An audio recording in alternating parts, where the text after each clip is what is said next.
Hello friends, என்னோட பேர் Hemamalini. Welcome to Malini's dhaba. இன்றைக்கி நம்ம சேனலில் ஐயங்கார் பேக்கரி ஸ்டைலில் எப்படி ரொம்ப கிறிஸ்பியாக அதே நேரத்தில் ரொம்ப டேஸ்டான வெஜ் சாண்ட்விச் செய்கிறதா பார்க்க போகிறோம்.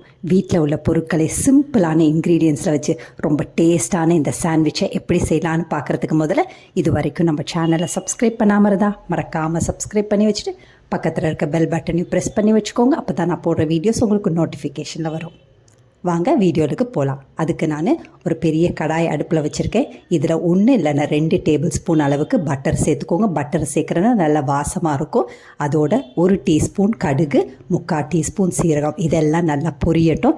இந்த அளவுக்கு நல்லா பொரிஞ்சோன்னே 2 பச்சை மிளகாவும் பொடியாக நறுக்கி வச்சுருக்கேன், அதை சேர்த்துக்கலாம். மீடியம் சைஸ் 2 வெங்காயத்தை நீட்டாக வெட்டி வச்சுருக்கேன், அதையும் சேர்த்துக்கலாம். அதையும் சேர்த்துட்டு ஒரே ஒரு நிமிஷம் நல்லா வதக்கி விட்டுக்கோங்க. இந்த அளவுக்கு நல்லா வதங்கினோன்னே இதில் 1 டீஸ்பூன் அளவுக்கு இஞ்சி வெள்ளை பூண்டு பேஸ்ட் சேர்த்துக்கோங்க. இஞ்சி வெள்ளை பூண்டு பேஸ்ட் சேர்க்க விருப்பம் இல்லைன்னா ஸ்கிப் பண்ணிடலாம். ஆனால் போட்டால் டேஸ்ட் ரொம்ப நல்லாயிருக்கும். இதெல்லாம் நல்லா வதங்கட்டும். இஞ்சி வெள்ளை பூண்டோட பச்சை மணம் போகிற வரைக்கும் நல்லா வதக்கி விட்டுக்கோங்க. இந்த அளவுக்கு நல்லா வதங்கினோன்னா 1/2 கப் அளவுக்கு துருவின கேரட், 1/2 கப் அளவுக்கு பொடியாக நறுக்கின கேப்சிகம் சேர்த்துக்கோங்க. அதோட 1 கப் அளவுக்கு நீட்டாக வெட்ட கோஸ் சேர்த்துக்கோங்க. எல்லாத்தையும் சேர்த்து நல்லா வதக்கி விட்டுக்கோங்க. ஒரே ஒரு நிமிஷம் வதக்கினா சரியாக இருக்கும். அதிக நேரம் காய்கறி அடுப்பில் இருக்கக்கூடாது. காய்கள் அரை வேக்காடு வெந்தால் சரியாக இருக்கும். அதிக நேரம் இருந்துச்சா க்ரன்ச்சினஸ் இருக்காது. இந்த அளவுக்கு வதங்கின பிறகு ஒரு பெரிய தக்காளியை விதையெல்லாம் நீக்கிட்டு பொடியாக நறுக்கி வச்சுருக்கேன், அதை சேர்த்துக்கலாம். அதோட சுவைக்கேற்ற மாதிரி உப்பு சேர்த்துக்கலாம்.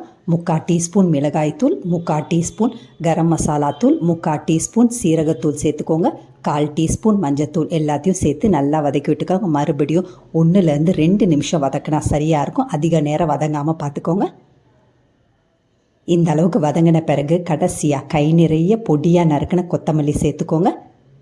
அடுப்பை ஆஃப் பண்ண பிறகு கொத்தமல்லியை சேர்த்துக்கோங்க. அதோட 1/2 எலுமிச்சம்பழத்தோட சாறை பிழிஞ்சு விட்டுக்கோங்க. வீடியோ எடுக்க மறந்துட்டேன். எலுமிச்சம்பழம் சாறு புளியறனால டேஸ்ட் ரொம்ப நல்லாயிருக்கும். அதையும் சேர்த்துட்டு நல்லா கலந்து விட்டுக்கோங்க. அவ்வளோதான், நம்மளோட ஸ்டஃபிங் ரெடி ஆகிடுச்சு. பொதுவாக நம்ம சாண்ட்விச் செய்கிறதுக்கு பிரெட் ஸ்லைசஸில் முதல்ல பட்டர் தடவிட்டு ஸ்டஃபிங்ஸை வச்ச பிறகு தான் டோஸ்ட் பண்ணுவோம். ஆனால் ஐயங்கார் பேக்கரி ஸ்டைலில் முதல்ல பிரெட் ஸ்லைசஸில் நிறைய பட்டரை தடவிட்டு நல்லா டோஸ்ட் பண்ணி, தோசைக்கல் அப்படி இல்லைனா டோஸ்டரில் டோஸ்ட் பண்ண பிறகு தான் ஸ்டஃபிங் வைப்பாங்க. அதனால இன்றைக்கி பிரெட் ஸ்லைசஸை நிறைய தாராளமாக பட்டர் தடவி இருக்கேன். இந்த மாதிரி தோசைக்கல்ல 2 பக்கமும் நல்லா ரோஸ்ட் ஆகிற வரைக்கும் நல்லா டோஸ்ட் பண்ணிக்கோங்க. இந்த அளவுக்கு ஆன பிறகு இதே மாதிரி எல்லாத்தையும் நம்ம டோஸ்ட் பண்ணிக்கலாம். இப்போ நம்ம ஸ்டஃபிங்ஸ் வைக்க ஆரம்பிச்சிடலாம். நிறைய தாராளமாக வெஜிடபிள்ஸை வைங்க. பொதுவாக நம்ம வெளியில் போகும்போது ஹெல்த்தின்னு நினச்சிக்கிட்டு அன்ஹெல்த்தியான வெஜ் சாண்ட்விச் வாங்கி சாப்பிடுவோம். ஏன்னா அதில் mayonnaise, tomato ketchup, tomato sauce, schezwan சாஸ்னு அன்ஹெல்த்தியான ஃபுட் சேர்க்குறாங்க. ஆனால் இந்த மாதிரி நீங்கள் வீட்டில் செஞ்சு சாப்பிடும்போது ரொம்ப ஹெல்த்தியானது. வீட்டில் உள்ள சிம்பிளான இன்க்ரீடியன்ஸை வச்சு ரொம்ப ஹெல்த்தியான இந்த மாதிரி சாண்ட்விச் செஞ்சு சாப்பிடுங்க. இந்த மாதிரி செஞ்ச பிறகு 2 ஸ்லைஸாக வெட்டிக்கோங்க. ட்ரையாங்கிள் ஷேப்புக்கு நல்லா வெட்டிக்கோங்க. அவ்வளோதான், நம்மளோட அருமையான ஐயங்கார் ஸ்டைலில் ரொம்ப ஹெல்த்தியான வீட்டில் உள்ள சிம்பிளான இன்க்ரீடியன்ஸை வச்சு ரொம்ப அருமையான சாண்ட்விச் ரெடி பண்ணிட்டோம். பாருங்கள், பார்க்குறதுக்கே ரொம்ப அருமையாக இருக்குது.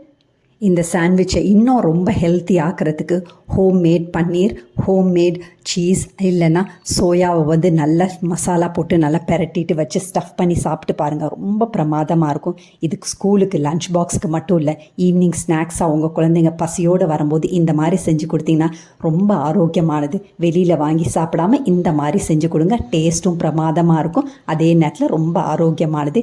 இதே மாதிரி அளவுகளோட நீங்களும் இந்த சாண்ட்விச் செஞ்சு பார்த்துட்டு எப்படி இருக்குன்னு கமெண்ட் பண்ணுங்கள். பிடிச்சிருந்தா இந்த ரெசிபியை உங்கள் ஃபேமிலி ஃப்ரெண்ட்ஸோட ஷேர் பண்ணுங்கள், லைக் பண்ணுங்கள், சேவ் பண்ணி வச்சுக்கோங்க. தேங்க்ஸ் ஃபார் வாட்சிங் ஃப்ரெண்ட்ஸ்.